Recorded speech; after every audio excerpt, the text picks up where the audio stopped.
The cold morning air made Sarah's breath look like small clouds. She pulled her thin jacket tighter around her body and looked at her two children sleeping on the old blanket. Emma and Jake were 4 years old and looked so small next to the dying campfire. The flames were almost gone now, just tiny orange bits dancing in the gray ashes. Sarah's hands shook as she added the last piece of wood to the fire. It was not from the cold alone. Fear lived in her chest like a heavy stone. Her old Honda sat broken 20 feet away, steam still coming from under the hood even though it had been dead for 12 hours. She had $47 in her wallet. That was all the money she had in the world. The gas station attendant told her yesterday that the car would cost hundreds to fix. Maybe more. Sarah did not have hundreds. She barely had enough for food. The rest area was quiet except for the sound of trucks on the highway. Big rigs rolled past with their loud engines and bright lights. Sarah watched them and wondered where they were going, probably to places with warm beds and hot food.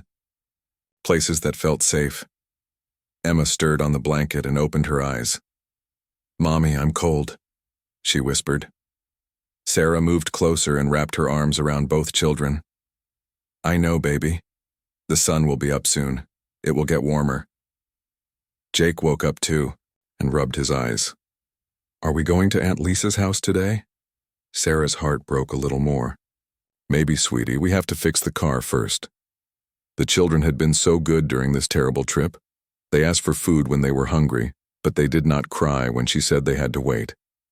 They asked about their daddy sometimes, but they seemed to understand when she said he was not coming with them anymore. Sarah thought about David and felt sick. Her husband had hit her for the last time 3 weeks ago. That night, she packed what they could carry and left while he was at the bar. She took the kids and drove toward Colorado where her sister lived. Lisa had said they could stay with her family until Sarah found work. But now they were stuck in Texas with no money and no way to move forward. A big black truck slowed down and pulled into the rest area. Sarah grabbed the children and pulled them closer. She had learned not to trust strangers, especially men who stopped to help women alone with children. The truck was expensive looking, all shiny and clean. Rich people did not usually stop at places like this. The truck door opened and a man stepped out. He was tall and wore a cowboy hat that looked new. His boots were made of good leather, and his jeans looked like they cost more than Sarah spent on food in a month. He had dark hair and kind eyes, but Sarah had learned that kind eyes could lie. The man walked slowly toward them, holding his hands where she could see them. "Ma'am," he said in a gentle voice. "I'm Marcus Whitfield. I saw you folks here last night when I drove past. Are you having car trouble?" Sarah stood up and moved in front of her children. "We're fine," she said quickly. "Just taking a rest." Marcus looked at the broken car and then at the small family by the cold fire. He could see that they were not fine. The woman looked like she had not slept in days. The children were too quiet, too still. Their clothes were clean but old, and he could see that they did not have much. "I don't mean to bother you," Marcus said. "I just wanted to make sure everyone was safe. It gets pretty cold out here at night." Sarah studied his face. He seemed different from most men. He did not move closer when she stepped back. He did not look at her in the way that made her uncomfortable. But she had been fooled before. "We're waiting for someone," she lied. Marcus nodded. "That's good, but if you need anything while you wait, there's a diner about 2 miles down the road. They make good breakfast and it's warm inside." Emma peeked around Sarah's legs. "Mommy, can we get pancakes?" Sarah's face turned red. "Hush, Emma." Marcus smiled at the little girl. "You like pancakes? They make the best ones at Rosie's Diner, big as dinner plates." Jake came out from behind Sarah, too. "Do they have syrup?" "The best syrup in Texas," Marcus said. He looked at Sarah. "Ma'am, I can see you're in a tough spot. I'm not trying to cause trouble, I just know what it's like to need help sometimes." Sarah wanted to be angry at him for seeing through her lie, but she was too tired to be angry, too scared and too alone. "Thank you," she said quietly. "But we can't afford a diner right now." Marcus understood. He had grown up on a ranch where his father taught him to help people when they needed it. This woman needed help, but she was too proud or too scared to ask for it. Maybe both. Tell. You what? Marcus said. I was about to go get breakfast myself. I hate eating alone. If you folks would join me, I'd appreciate the company. My treat. Sarah shook her head. I can't let you do that. Why not? I'm asking for your company, not offering charity. There's a difference. Sarah looked at her children. They had not eaten a real meal yesterday. She had given them crackers and water from the gas station. Their faces were pale, and she knew they were hungry even if they did not complain. Please, Mommy, Emma whispered. My tummy hurts. Sarah closed her eyes for a moment. She thought about David and all the men who had promised to help her before. But she also thought about her hungry children and the empty feeling in her own stomach. Just breakfast, she said finally. And then we'll be on our way. Marcus smiled. Just breakfast. I'll drive slow so you can follow me.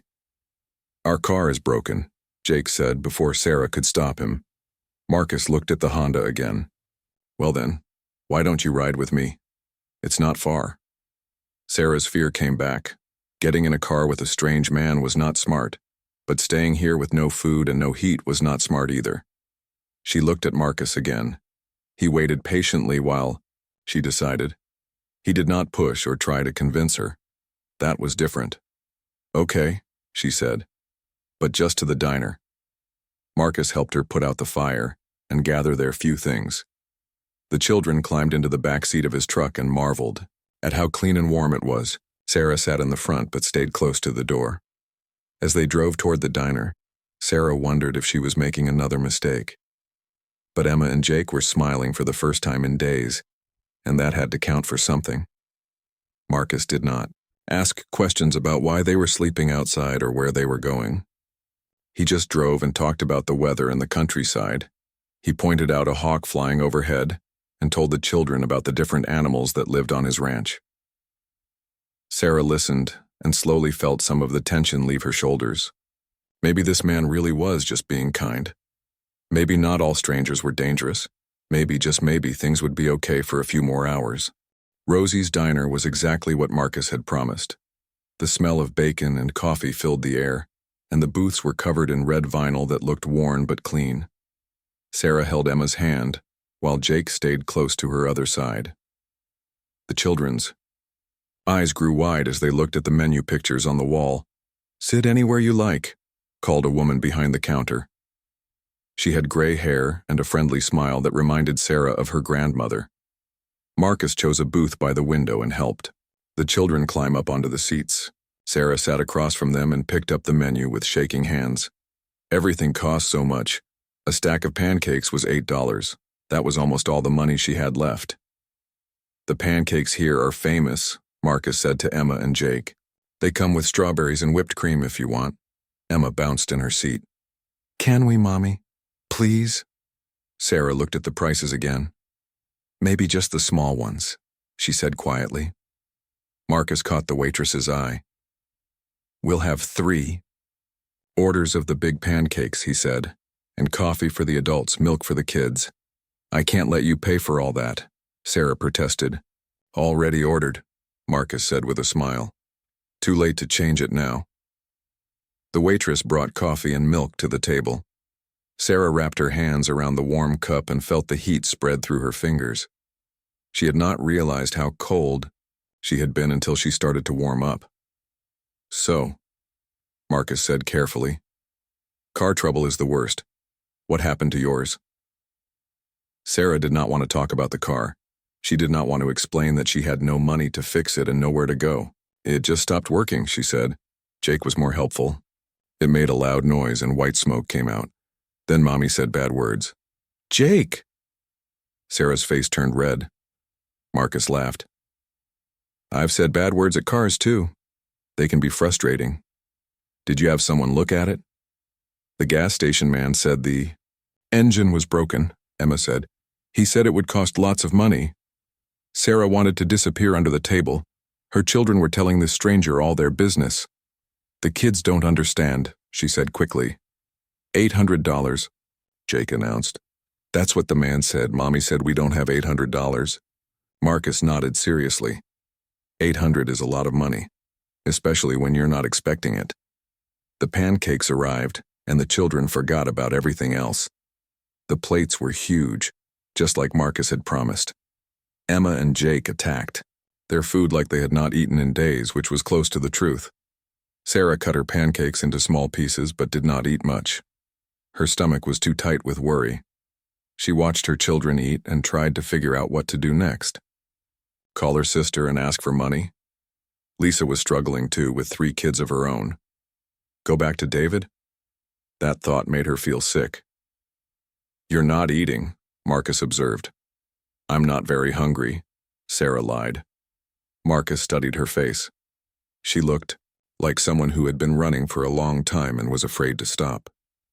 Her hands shook when she thought no one was looking, and she kept glancing at the door like she expected someone bad to walk through it. Can I ask where you folks are headed? He said gently. Sarah hesitated.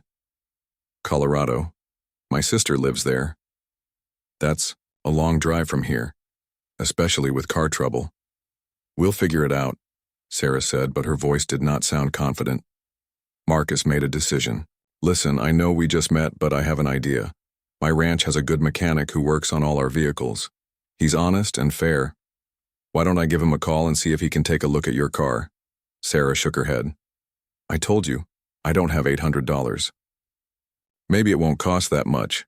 Sometimes gas station guys don't know what they're talking about. And if it does cost a lot, maybe we can work out a payment plan or something. I don't take charity, Sarah said firmly. Marcus held up his hands. Not charity, just a phone call to a friend. No obligation. Sarah looked at her children, who were now working on their second stack of pancakes. They looked happier than they had in weeks. Maybe it would not hurt to let someone look at the car. Maybe the gas station man was wrong. Just a look, she said finally.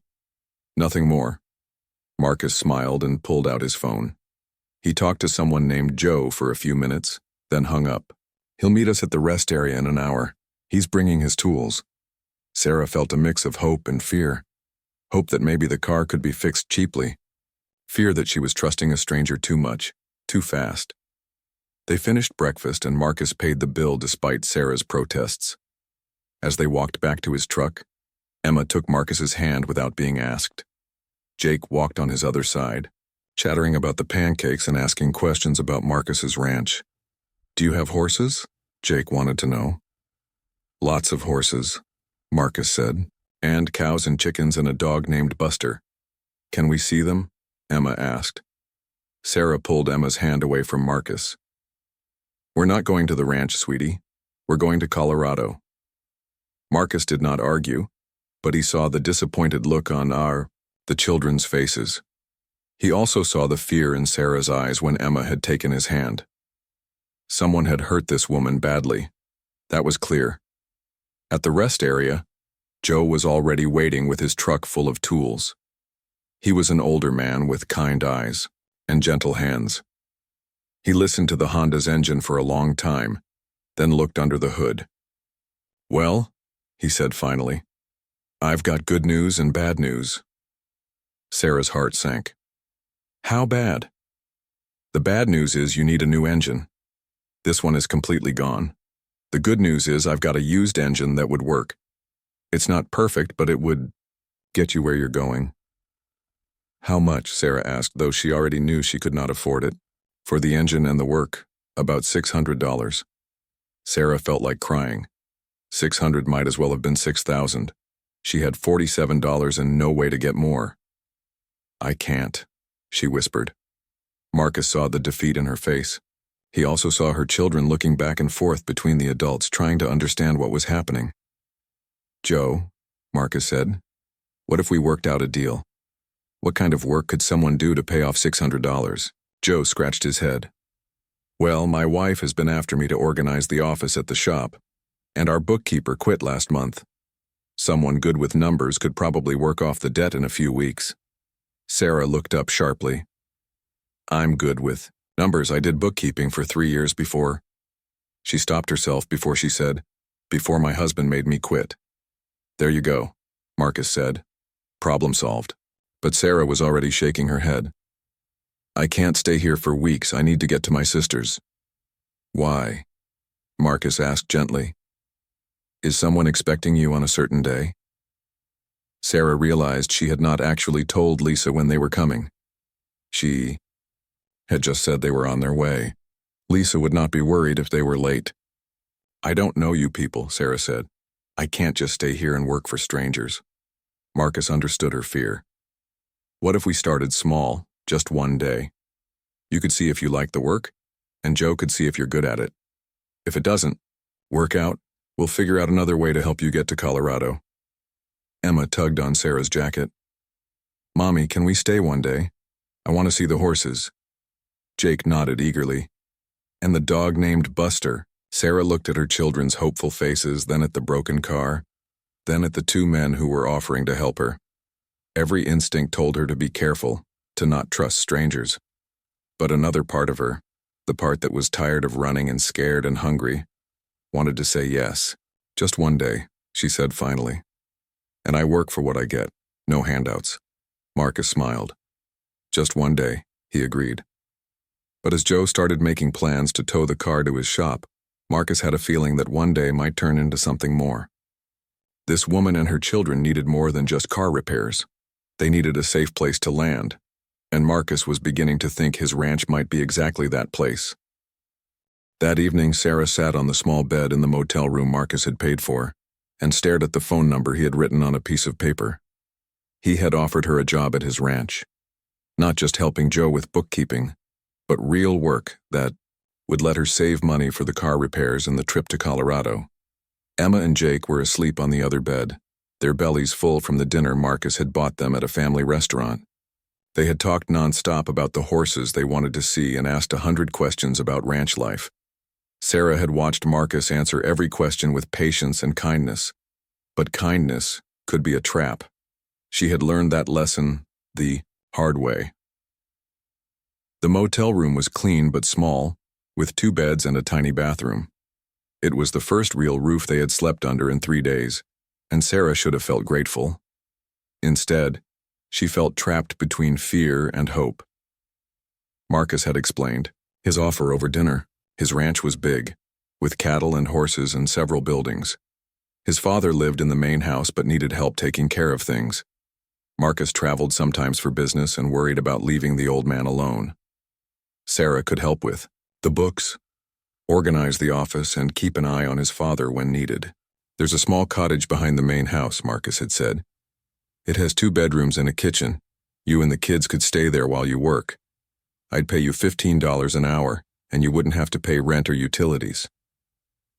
$15 an hour was more than Sarah had ever made. With no rent to pay, she could save almost everything. In a month, maybe less, she would have enough to fix the car and get to Colorado with money left over for a new start. But it meant trusting Marcus Whitfield, a man she had known for less than 24 hours. Sarah picked up the phone and dialed her sister's number. Lisa answered on the 3rd ring, and Sarah could hear children yelling in the background. Sarah, where are you? I thought you'd be here by now. We're in Texas, Sarah said. The car broke down. Oh no. How bad is it? Sarah explained about the engine and the mechanic and Marcus's offer. Lisa listened without interrupting, which was unusual for her. So this cowboy wants you to work on his ranch? Lisa said finally.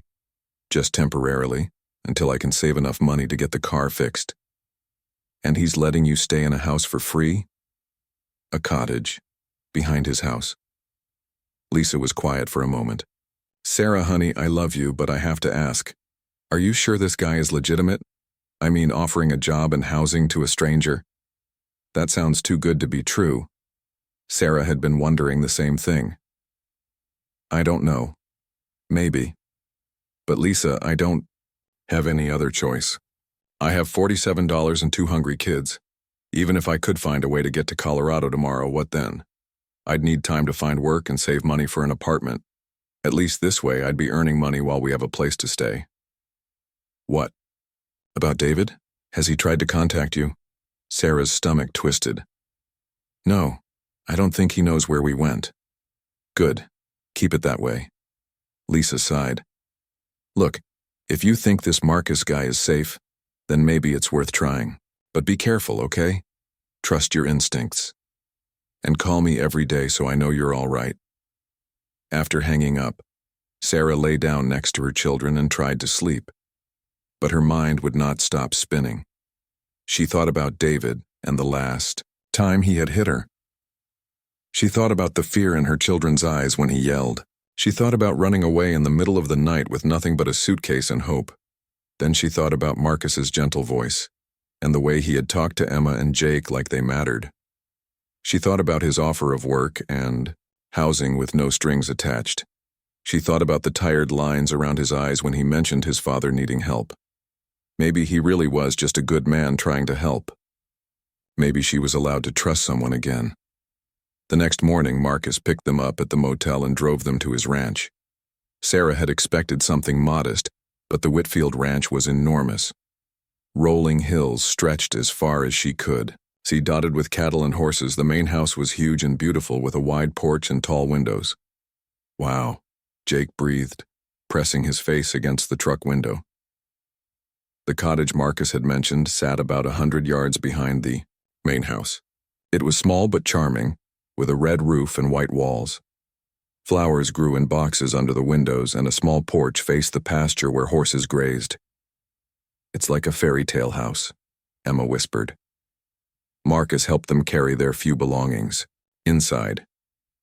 The cottage was even nicer than it looked from outside. The kitchen was small but had everything they needed. The living room had a couch and chairs and a fireplace. The 2 bedrooms were tiny but clean, with comfortable beds and plenty of closet space. "The refrigerator is stocked with basics," Marcus said. "Milk, eggs, bread, that sort of thing. There's a washer and dryer in the utility room. The phone works if you need to call anyone." Sarah walked through the cottage in amazement. It was nicer than any place she had ever lived. "How much is the rent?" she asked. "No rent. That's part of the job offer." "I can't accept this. It's too much." Marcus sat down on the couch and motioned for her to sit across from him. The children had already discovered the back porch and were watching the horses through the screen door. "Sarah," Marcus said gently, "I'm not doing this just to be nice. I really do need help. My dad is getting older and more confused. Sometimes he forgets to eat or take his medicine. Sometimes he wanders outside and gets lost. I've been trying to handle the ranch and take care of him by myself, but it's not working." Sarah studied his face. He looked tired, she realized. Tired and worried. "What's wrong with your father?" "The doctor thinks it's early dementia. Some days he's fine, sharp as ever. Other days he doesn't remember my name or thinks my mother is still alive. She died 5 years ago." Sarah felt a stab of sympathy. She knew what it was like to feel responsible for someone who needed more help than you could give. "What would I need to do?" "Keep him company during the day, make sure he eats lunch and takes his medicine. Maybe do some light cleaning and cooking. Nothing too difficult. And when you have time, help me organize the ranch. Paperwork. It's a mess." It sounded like a real job, not charity disguised as work. Sarah began to relax a little. "How long would you need me?" Marcus shrugged. "As long as you're willing to stay. If you decide you want to leave after a week or a month, that's fine. No pressure." Emma ran back into the living room. "Mommy, there's a swing on the back porch and I can see the horses." Jake was right behind her. "Can we go see them, please?" Marcus stood up. "How about I show you around? You can meet Buster and see the barn." For the next hour, Marcus gave them a tour of the ranch. The children were enchanted by everything they saw. Buster turned out to be a friendly golden retriever, who immediately decided that Emma and Jake were his new best friends. The horses were gentle and curious, reaching their heads over the fence to be petted. The barn was huge and filled with hay and equipment. Marcus showed them the chickens and let them collect eggs from the nests. By the time they got back to the cottage, both children were chattering about all the animals they had met. "This is the best place ever," Emma declared. Marcus smiled at Sarah. "I think they like it here." Sarah looked at her children's happy faces and made her decision. "When do I start?" "How about tomorrow morning? I'll introduce you to my dad and show you where everything is. We'll take it one day at a time." That night, After Marcus had gone back to the main house and the children were asleep in their new beds, Sarah sat on the back porch and watched the stars. For the first time in months, she felt something that might have been peace. Maybe this would work out. Maybe Marcus really was just a good man who needed help. Maybe she and the children could be safe here while she saved money and figured out their future. Or maybe she was making another mistake. Only time would tell. But as she listened to the gentle sounds of the ranch settling down for the night, Sarah allowed herself to hope that tomorrow would be better than today. It had been a long time since she had felt that kind of hope. 3 weeks later, Sarah stood in the kitchen of the main house making lunch for William Whitfield. The old man sat at the table sorting through a box of old photographs, humming a tune she did not recognize. Some days he remembered that she was the new helper. Other days he thought she was someone from his past. Today was a good day. He had remembered her name when she arrived that morning and asked about Emma and Jake, who were playing in the backyard with Buster. "That's my wife, Margaret," William said, holding up a black and white photo. "Prettiest girl in 3 counties. Marcus gets his good looks from her side of the family." Sarah smiled as she made sandwiches. She had heard stories about Margaret every day since she started working.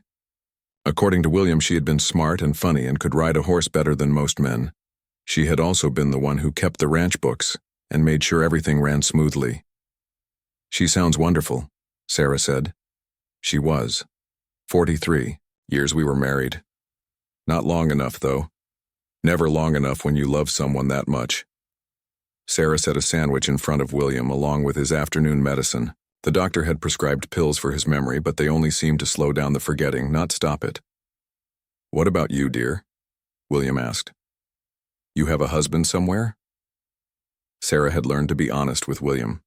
His condition made him forget conversations anyway, and lies felt wrong when he was being so open with her. "I was married," she said, "but he wasn't a good man, so I took the children and left." William nodded as if this made perfect sense. "Good for you. Life's too short to spend it with someone who makes you unhappy. Margaret used to say that happiness was a choice you made every morning when you woke up." Sarah thought about that as she cleaned up the kitchen. For so long, happiness had seemed like something that happened to other people. But here on the ranch, she was beginning to remember what it felt like to wake up without fear. The work was exactly what Marcus had promised. Not too hard, but steady and important. William needed someone to make sure he ate regularly and took his medicine on time.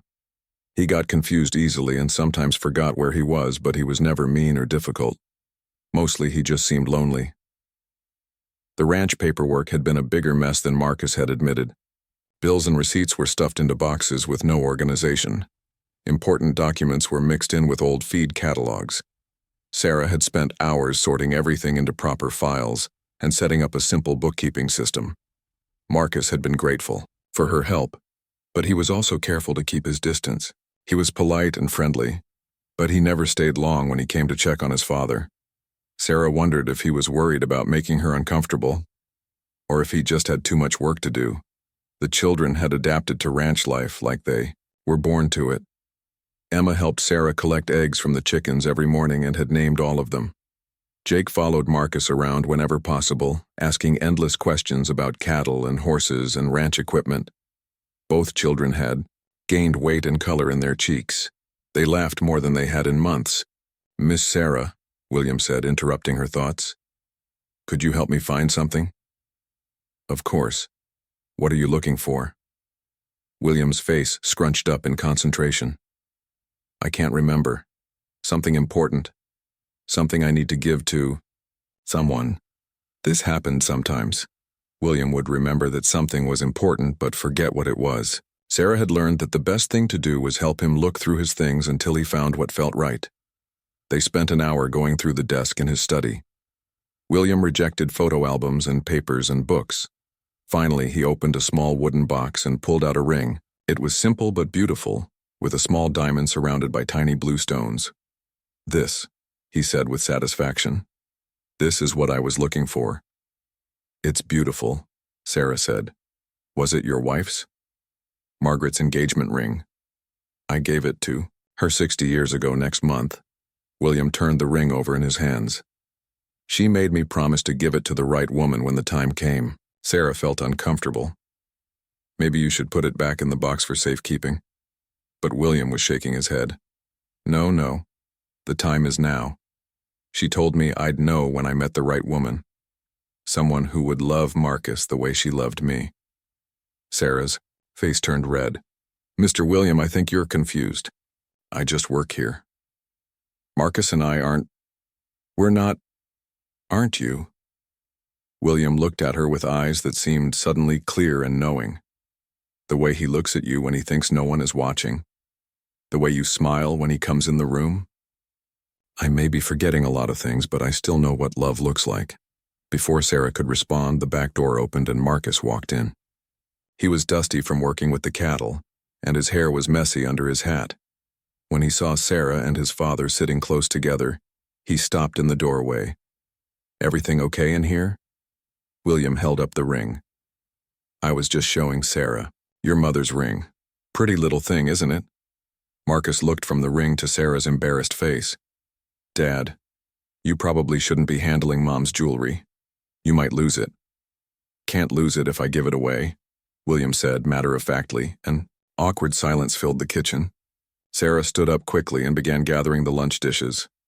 I should get these cleaned up, she said. Marcus gently took the ring from his father's hands. Let me put this back where it belongs, he said. But William grabbed Marcus's arm. Son, I need to tell you something important. Marcus sat down next to his father. What is it, Dad? Your mother. She's been visiting me in my dreams. She says she's happy about the family you're building here. She says Sarah and the children are a gift. Sarah felt her cheeks burning. She wanted to escape to the cottage, but she also could not stop listening. Marcus spoke gently. Dad, Mom isn't visiting you. She died 5 years ago, remember? And Sarah works for us. She's not family. William looked confused for a moment, then shook his head stubbornly. Margaret may be gone from this world, but she's not gone from my heart.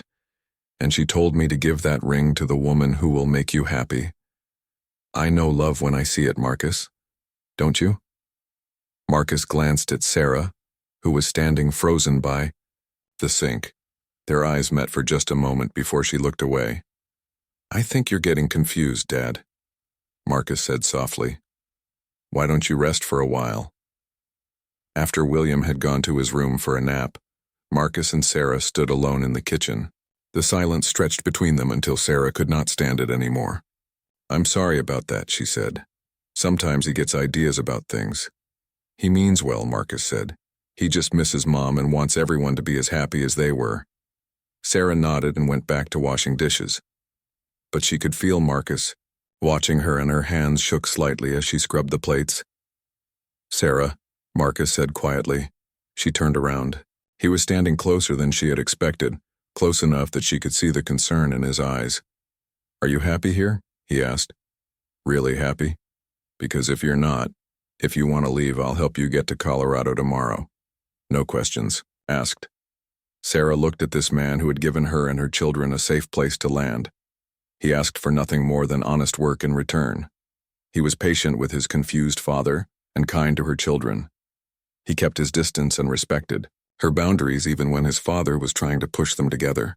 I'm happy, she said, and realized it was true. Happier than I've been in a long time. Marcus smiled, and Sarah felt something warm spread through her chest. Something that felt dangerous and wonderful at the same time. Good, he said, because we're happy to have you here too. That evening, as Sarah tucked Emma and Jake into their beds in the cottage, Emma asked the question that had been coming for days. Mommy, do we have to go to Aunt Lisa's house? Sarah sat on the edge of Emma's bed. Don't you want to see Aunt Lisa? Yes, but I like it here. Jake and I like the animals, and Mr. William and Marcus, can't we stay? Sarah looked at her daughter's hopeful face and felt her heart tug in two directions. She had been saving money like she planned. In another week or two, she would have enough to fix the car and get to Colorado. But did she want to leave? We'll see, sweetheart, she said. For now, we're staying. That's enough for tonight.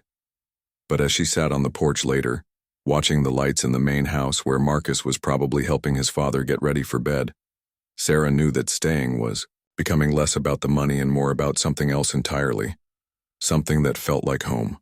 The storm hit on a Tuesday night in late October. Sarah woke up to thunder that shook the cottage and rain pounding against the windows like angry fists. She checked on Emma and Jake, who were sleeping through the noise, then went to the kitchen to make coffee. By morning, the power was out and tree branches covered the yard. Sarah bundled the children in warm clothes and made her way to the main house to check on William. The wind was still strong, and walking across the open space between the houses felt dangerous. Marcus met them at the back door, his hair wet from the rain. "Thank God you're okay," he said. "I was about to come check on you." The main house was warm thanks to the gas fireplace in the living room. William sat in his favorite chair, wrapped in a blanket and looking confused by all the noise and activity. "The power lines are down all over the county," Marcus explained. "Could be days before they get it fixed. You and the kids should stay here until it's over." Sarah wanted to argue that they would be fine in the cottage, but one look outside changed her mind. More rain was coming, and the temperature was dropping fast. Marcus set up the children in the den with board games and books. William perked up when Jake asked him to tell stories about the old days on the ranch. Soon, the old man was entertaining, both children with tales of cattle drives and wild horses. Sarah helped Marcus move furniture away from a window that had started leaking. As they worked together, she noticed how tired he looked. Dark circles shadowed his eyes and his movements seemed stiff. "Are you feeling all right?" she asked. "Just tired.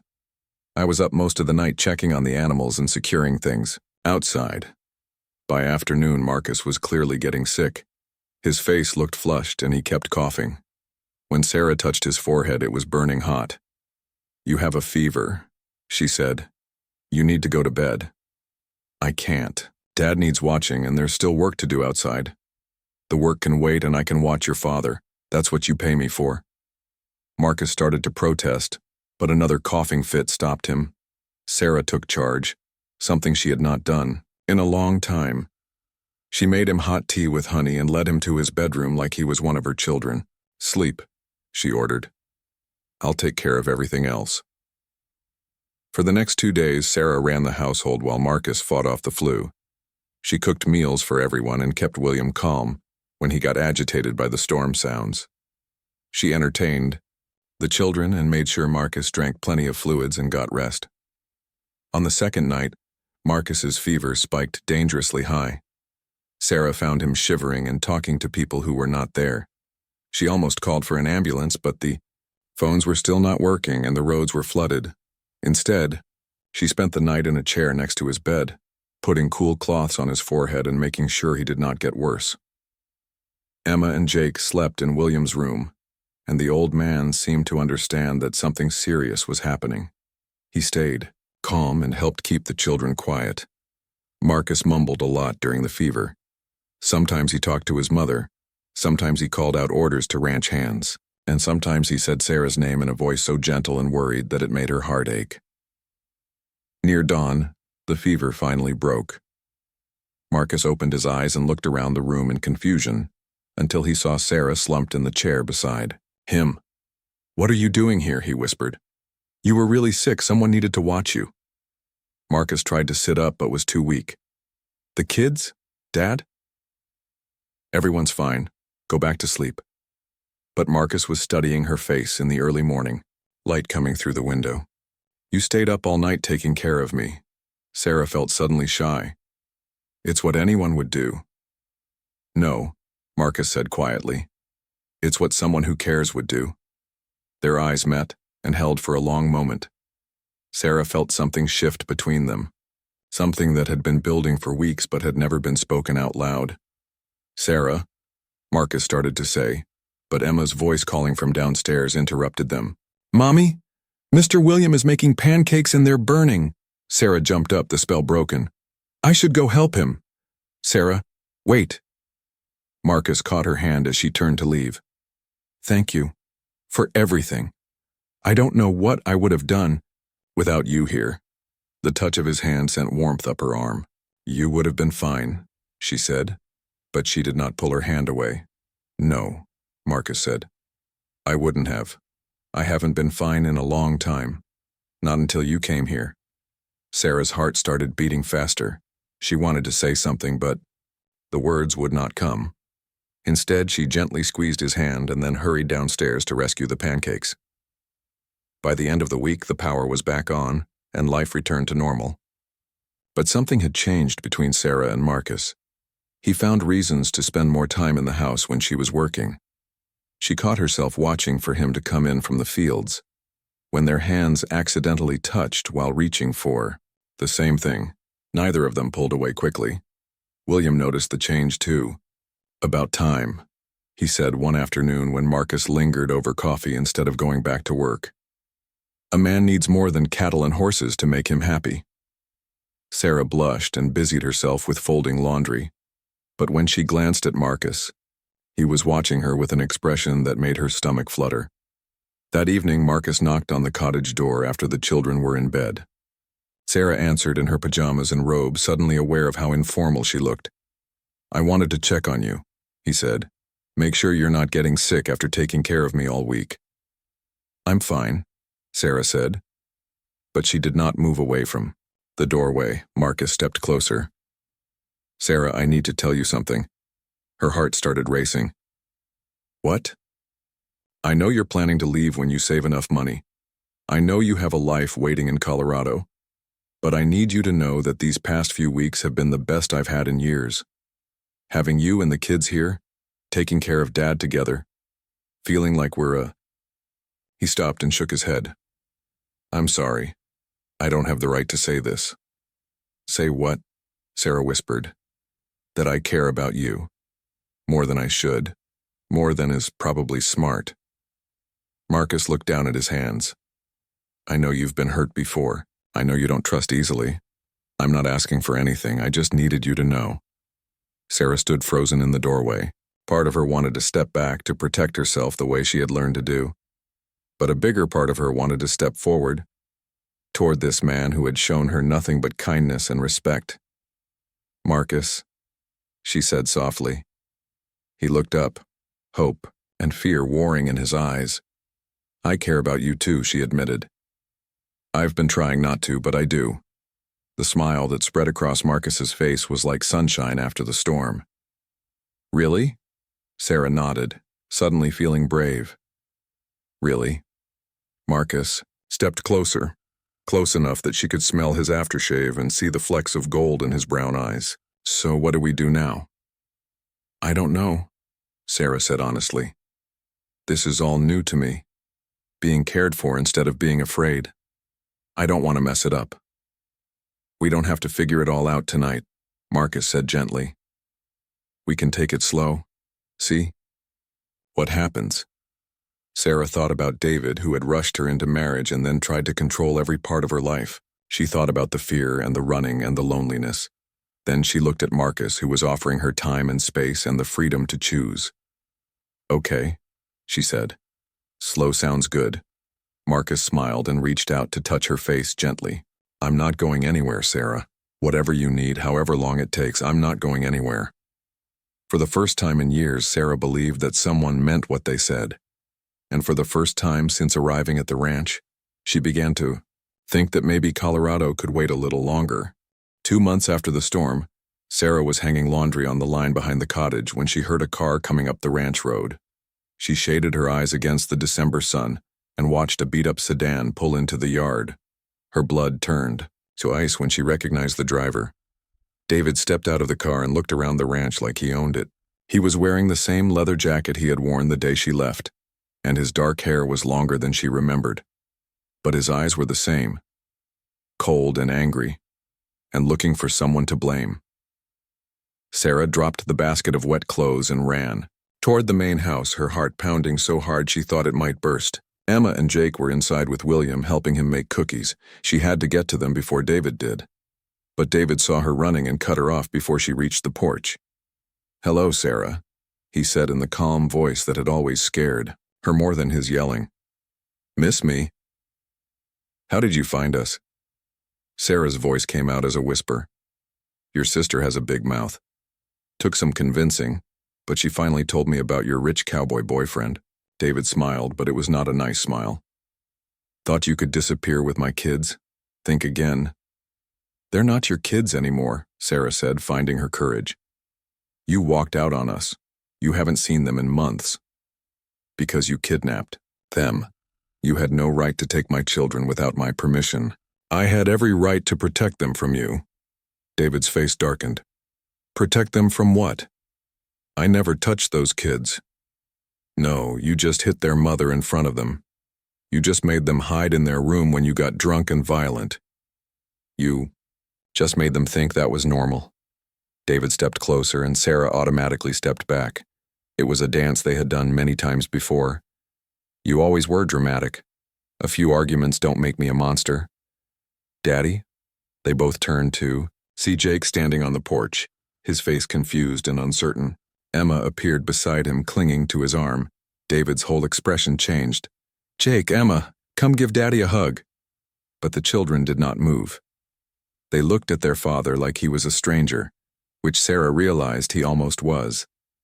They had grown and changed so much in the past few months. Jake was taller and more confident. Emma's hair was longer and she had lost a tooth. They looked healthy and happy and safe. Everything that David had never made them feel. Come on, David said, his voice getting harder. Don't be shy. Daddy drove a long way to see you. Jake looked at Sarah. Mommy, why is Daddy here? Before Sarah could answer, the kitchen door opened and Marcus stepped onto the porch. He took in the scene quickly. Sarah backed against the fence, a strange man too close to her, and two frightened children on the porch. Everything okay out here? Marcus asked, but his voice carried a warning. David turned to study Marcus from head to toe. You must be the boyfriend, David Martinez. He did not offer to shake hands. I'm here to collect my wife and children. Ex-wife, Sarah said quickly. We're divorced, David. Separated, David corrected. We never filed the final papers, remember? That makes us still married, and these still my kids. Marcus stepped down from the porch and moved to stand beside Sarah, not in front of her like he was fighting her battle, but beside her like they were a team. Sarah felt some of her panic ease. The lady says she's divorced, Marcus said calmly. I'm inclined to believe her. David laughed, but it was not a happy sound. The lady says a lot of things.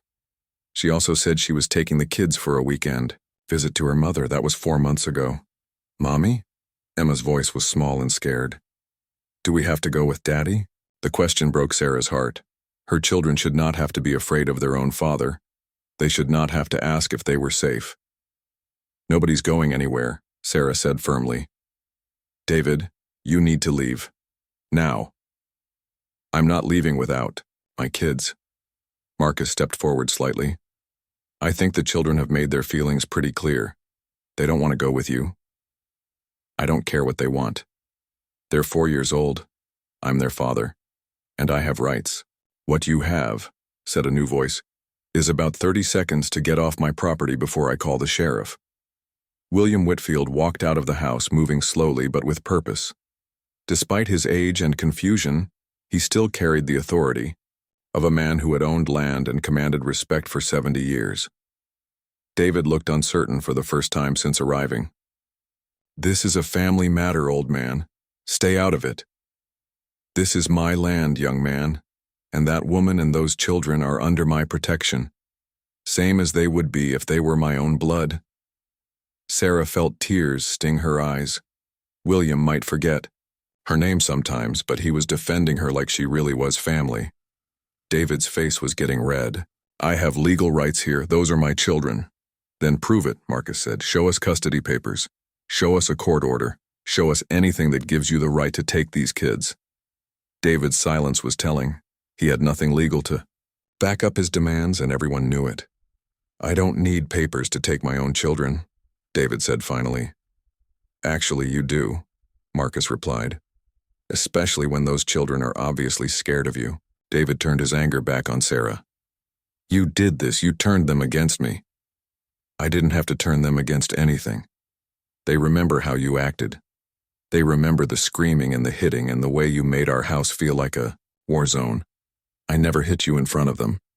You hit me every day in front of them. Every time you yelled at them for laughing too loud. Every time you made them walk on eggshells because Daddy was in a bad mood.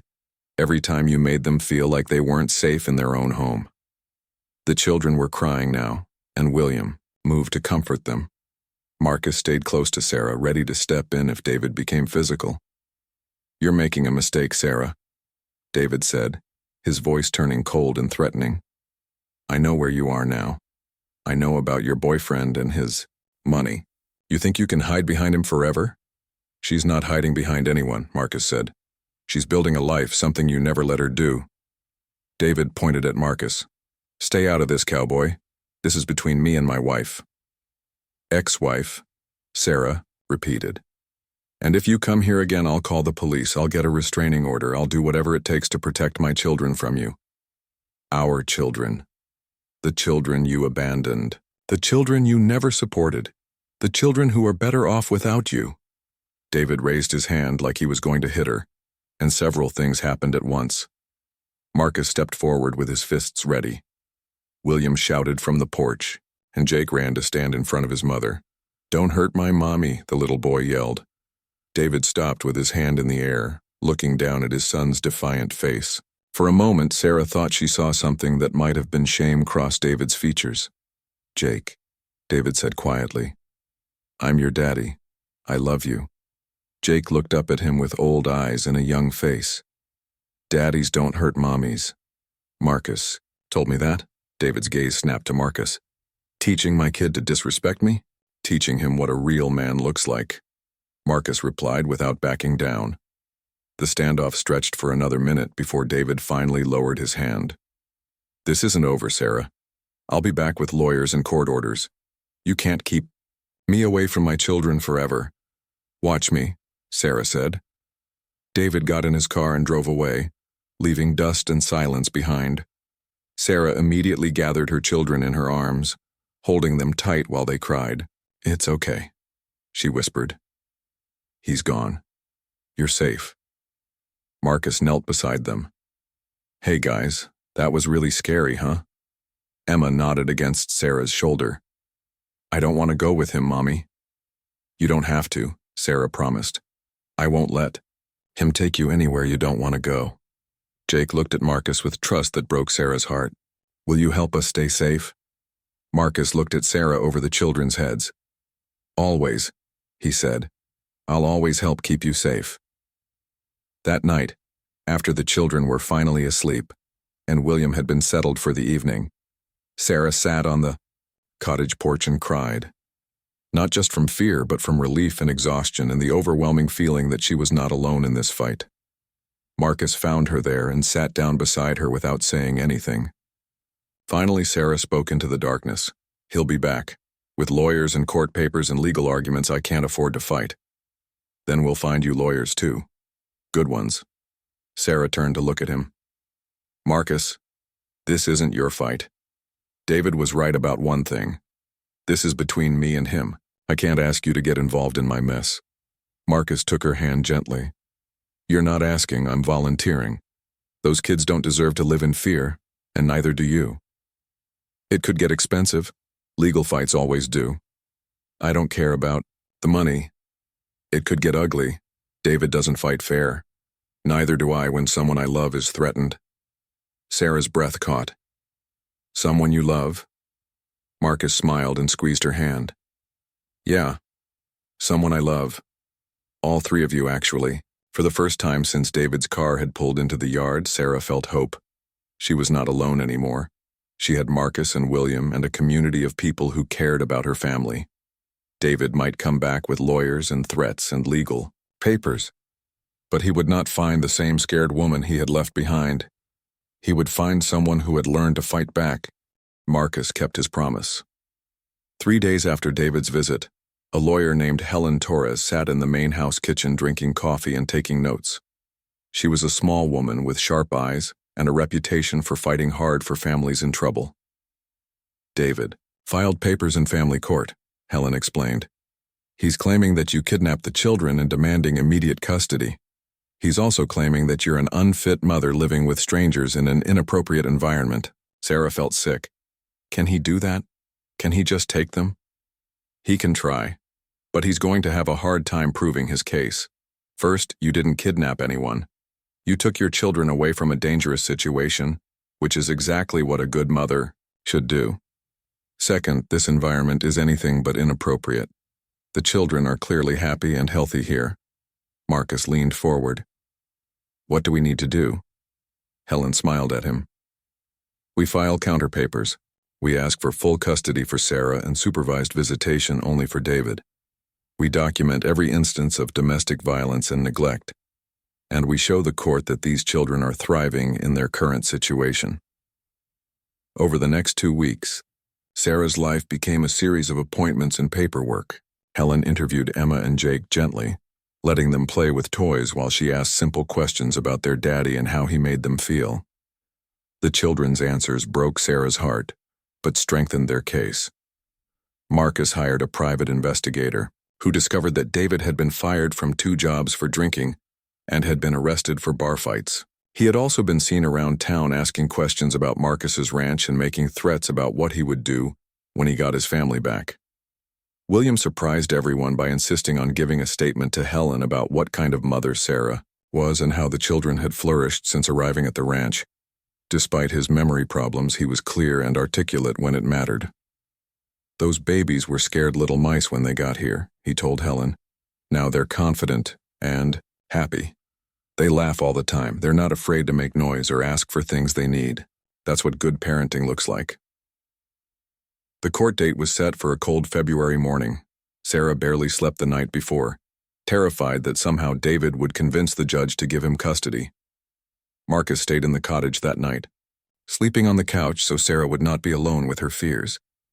At dawn, Sarah stood in front of the bathroom mirror trying to make herself look like a responsible mother. Helen had coached her on what to wear and how to speak, but Sarah still felt like she was pretending to be someone she was not. "You look perfect," Marcus said from the doorway. Sarah turned around. He was wearing a suit that made him look like a successful businessman instead of a rancher. "I'm scared," she admitted. "I know. But we're going to win this. Helen knows what she's doing, and the truth is on our side. What if it's not enough? What if the judge thinks fathers automatically deserve custody? What if David's lawyer is better?" Marcus stepped closer and took her hands. "Then we'll appeal. We'll fight as long as it takes. I told you I'm not going anywhere, and I meant it." Sarah looked into his steady brown eyes and felt some of her panic ease. "Why are you doing this? This isn't your problem. You could have your pick of women without complicated ex-husbands and legal battles." Marcus smiled. "But none of them would be you." The courthouse was busy and intimidating. Sarah held Marcus's hand tightly as they walked through the metal detectors and found the right courtroom. Helen met them in the hallway looking confident and prepared. "Remember," she said to Sarah, "answer the questions honestly, but keep your answers short. Don't let David's lawyer make you angry. The judge is watching how you handle yourself under pressure." David was already there with his lawyer, a sharp-faced man in an expensive suit. David had cleaned himself up for court, wearing clothes Sarah had never seen before and looking more sober than he had in years. But when he saw Marcus, his face hardened with anger. The judge was an older woman with gray hair and kind eyes. She listened carefully as both lawyers presented their cases. David's lawyer painted Sarah as an unstable woman who had kidnapped children and was now living with a man she barely knew. Helen fought back with medical records showing Emma's bruises from witnessing domestic violence, school reports about the children's improved behavior, and testimony from teachers and neighbors about the positive changes in the family. When it was Sarah's turn to testify, she walked to the witness stand on shaking legs. David's lawyer asked hard questions about her marriage, her finances, and her decision to leave with the children. Sarah answered each one honestly, explaining how David's drinking and violence had escalated and how she had finally realized her children were not safe. "You say Mr. Martinez was violent," the lawyer said, "but you never called the police, did you?" "No," Sarah admitted. "You never went to a hospital for your injuries?" "No." "You never told anyone about this alleged abuse?" Sarah's voice got stronger. "Because I was ashamed. Because I thought it was my fault. Because David convinced me that no one would believe me or help me. Because I was scared that making him angrier would make things worse for my children. So you have no proof of this alleged violence? Helen stood up. Objection. Argumentative. Sustained, the judge said. When David took the stand, he presented himself as a changed man who had made mistakes, but loved his children. He claimed that Sarah had overreacted to normal marital disagreements and that she was now living in sin with a man she barely knew. But under Helen's cross-examination, cracks began to show in his story. He could not explain why the children seemed afraid of him. He could not account for his recent job losses or arrests. And when Helen asked him to describe his children's favorite foods, toys, and friends, he stumbled badly. Mr. Martinez, Helen, said, when was the last time you read your children a bedtime story? David's face went blank. They were usually asleep when I got home from work. When was the last time you helped them with homework or took them to a doctor's appointment? Sarah handled that stuff. That's what wives do. What are your children's middle names? David looked panicked. Emma and Jake. He stopped and glared at Sarah like it was her fault he did not know. The judge watched this exchange with a neutral expression, but Sarah could see her taking notes. When Marcus was called to testify, he spoke calmly about how he had met Sarah and the children, how they had come to live on his ranch and how the children had thrived in a stable environment. Mr. Whitfield, David's lawyer said, isn't it true that you're only involved with Ms. Martinez because you want a ready-made family, that you're using her vulnerable situation to your advantage? Marcus looked the lawyer straight in the eye. No, sir. I'm involved with Sarah because she's an incredible woman and an amazing mother. Her children are a blessing, not a burden.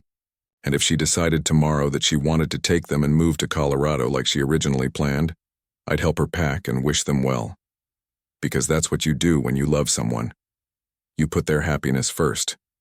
After all the testimony was heard, the judge announced that she would take a recess to review the evidence and make her decision.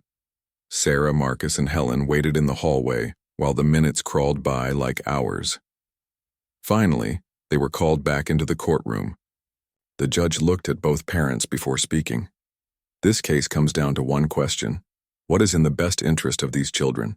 The evidence shows that while Mr. Martinez is their biological father, he has been largely absent from their daily lives and has a history of behavior that frightened them. Sarah held her breath. Ms. Martinez, on the other hand, has provided a stable, loving environment where these children are clearly thriving. The court awards primary physical custody to Ms. Martinez, with supervised visitation for Mr. Martinez to begin only after he completes anger management counseling and maintains sobriety for 6 months. Sarah burst into tears of relief. Marcus wrapped his arms around her while Helen smiled and shook their hands. David stormed out of the courtroom without a word, his lawyer hurrying after him. It's over, Sarah whispered against Marcus's shoulder. It's really over. It's over, he agreed. You're free. That evening, they celebrated with a quiet dinner at the ranch. William raised his glass of apple juice in a toast. To family, he said. The kind you're born with and the kind you choose. Emma and Jake had no idea how close they had come to being taken away. They just knew that Mommy was happy and Marcus was staying and life would continue in the safe, loving place they had come to call home. Later, after the children were in bed, Sarah and Marcus sat on the cottage porch looking at the stars. What happens now? Sarah asked. Marcus turned to look at her. Now you decide what you want your future to look like. You're free to make any choice you want. Sarah thought about Colorado and her sister's offer. She thought about the original plan to save money and move on.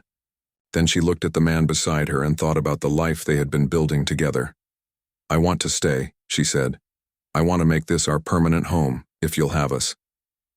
Marcus smiled and pulled her close. I was hoping you'd say that. Even knowing that I come with complications, an ex-husband and legal bills and 2 children who aren't yours? Especially because of all that, Marcus said. You're not just Sarah anymore.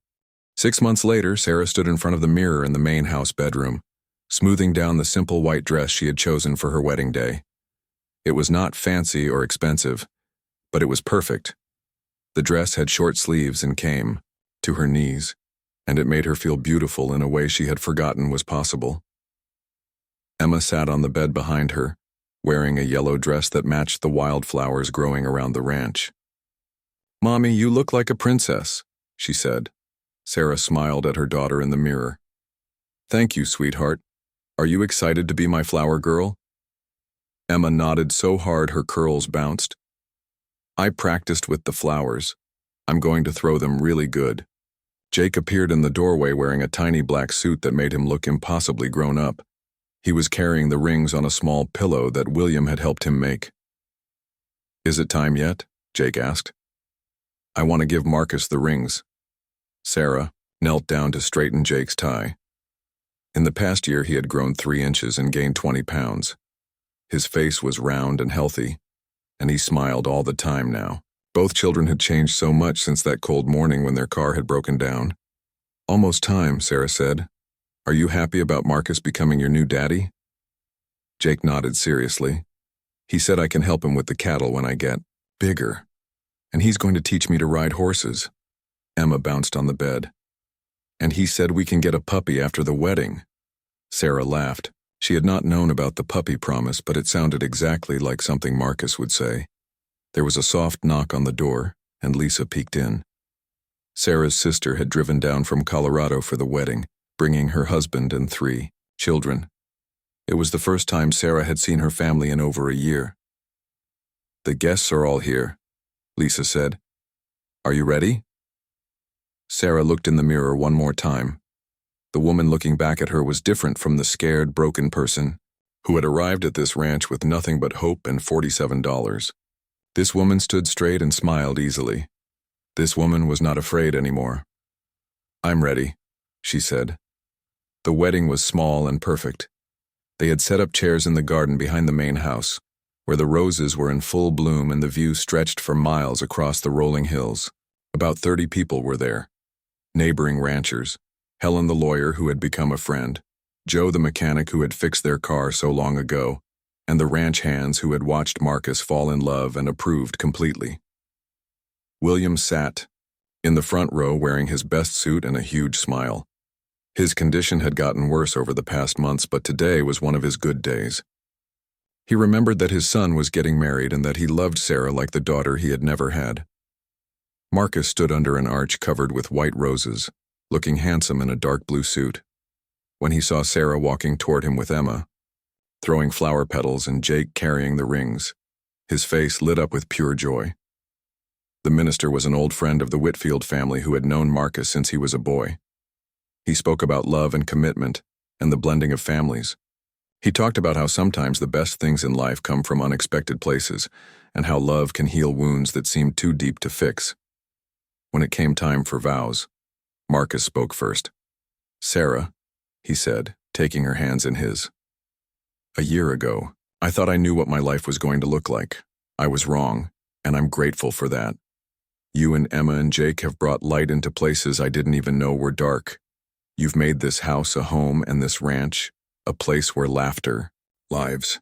I promise to love you and protect you and the children for as long as I breathe. I promise to be the kind of husband and father you deserve.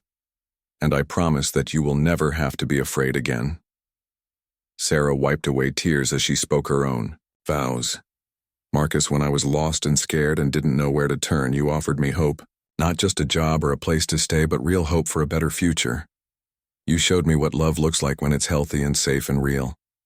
You gave my children a father who puts them first and makes them feel safe. I promise to love you with my whole heart, to stand by you through good times and hard times, and to build a family with you that's based on trust and respect and joy." When Jake presented the rings, he whispered loudly, "Don't drop them," which made everyone laugh. Emma threw her remaining flower petals in the air during the ring exchange, creating a shower of yellow and white that caught the afternoon sunlight. "You may kiss your bride," the minister said, and Marcus did, gently and sweetly, while their family and friends cheered. The reception was held on the big porch of the main house. There was barbecue and dancing and a 3-layer cake that William had insisted on ordering from the best bakery in town. The children ran around with their cousins, playing games and eating too much cake. As the sun began to set, Sarah found herself standing at the porch railing, watching Emma and Jake play tag with the other children in the yard. Their laughter carried on the evening air, and Sarah marveled at how free and happy they sounded. Marcus came up behind her and wrapped his arms around her waist. "Happy?" he asked. "Completely," Sarah said, leaning back against his chest. "Sometimes, I can't believe this is real. Sometimes I think I'm going to wake up and find out it was all a dream." "Not a dream," Marcus said, kissing the top of her head. "This is your life now. Our life." Sarah turned in his arms to face him. "Do you ever regret it? Taking on a ready-made family with all our complications?" Marcus smiled. "The only thing I regret is not meeting you sooner." Lisa appeared beside them, carrying a glass of champagne. "Mind if I steal the bride for a minute?" Marcus kissed Sarah's cheek and went to check on William, who was telling stories to a group of fascinated children. "So," Lisa said, "how does it feel to be Mrs. Whitfield?" Sarah smiled. "It feels like coming home. I have to admit I was worried when you first told me about Marcus. It seemed too good to be true. But seeing you today, seeing how he looks at you and the kids..." Lisa shook her head. "He's the real deal, isn't he?" "He is. I never thought I'd trust anyone enough to marry them again. But Marcus is different. He's patient and kind, and he loves the children like they're his own." "What about David? Any word from him?" Sarah's expression darkened slightly. "He called once, about 3 months ago. Drunk and angry, making threats. Marcus got on the phone and told him that if he ever contacted us again, we'd get a restraining order. Haven't heard from him since." "Good. You deserve this happiness, Sarah. You deserve a man who treats you like you're precious." As the evening wore on, guests began to leave. William tired early and was helped to bed by one of the ranch hands. Emma and Jake fell asleep in chairs on the porch, exhausted from the excitement and sugar. Marcus carried Jake to the cottage while Sarah carried Emma. They tucked the children into their beds and stood looking down at their peaceful faces. "They're really ours now," Sarah whispered. "They were always ours," Marcus replied. "The papers just made it official." Earlier that week, Marcus had legally adopted both children. David had not contested it. His parental rights had been terminated after he failed to complete the court-ordered counseling and continued drinking. Emma and Jake were now Emma and Jake Whitfield, with a father who would never let them down. Back at the main house, Sarah and Marcus cleaned up the last of the reception dishes while soft music played on the radio. They moved around each other, easily, comfortable in the routine they had developed over the past months. "So," Marcus said as he dried the last plate. "Mrs. Whitfield, what would you like to do for our honeymoon?" Sarah smiled. "Actually, I was thinking we could stay right here. Take a few days off from work, sleep late, let the kids play with their cousins. This place is paradise enough for me." Marcus set down the dish towel and pulled her into his arms. "Are you sure? We could go anywhere you want. Paris, Hawaii, New York." "I don't need to go anywhere," Sarah said. "I spent so many years running from one place to another, never feeling safe anywhere. Now I just want to stay in the place where I'm happiest." "And where is that?" Marcus asked, though he was smiling like he already knew the answer. "Right here," Sarah said, "with you and the children and William. This ranch is the first place that ever felt like home." Marcus spun her around the kitchen, both of them laughing like teenagers. When he set her down, his expression grew serious. "I love you, Sarah Whitfield." "I love you too, Marcus Whitfield." They stood together in the quiet kitchen of the house that had sheltered them through courtship and crisis, surrounded by the life they had built together. Outside, the ranch settled into peaceful evening sounds. Cattle lowing in the distance, horses moving quietly in the pasture, the gentle rustle of wind through the trees. 2 years later, Sarah stood in the same kitchen, this time making breakfast for her expanded family. William sat at the table helping 5-year-old Emma with her reading, while Jake, now 6, practiced writing his letters. In Sarah's arms, baby Margaret gurgled and reached for everything with tiny fingers. Marcus came in from the morning chores, his face bright with cold and exercise. He kissed Sarah's cheek, and then the baby's head before ruffling Jake's hair. How are my favorite people this morning? He asked. Hungry, Emma announced, and Maggie spit up on Mommy's shirt. Sarah looked down at the white stain on her shoulder and laughed. Occupational hazard of being a mom.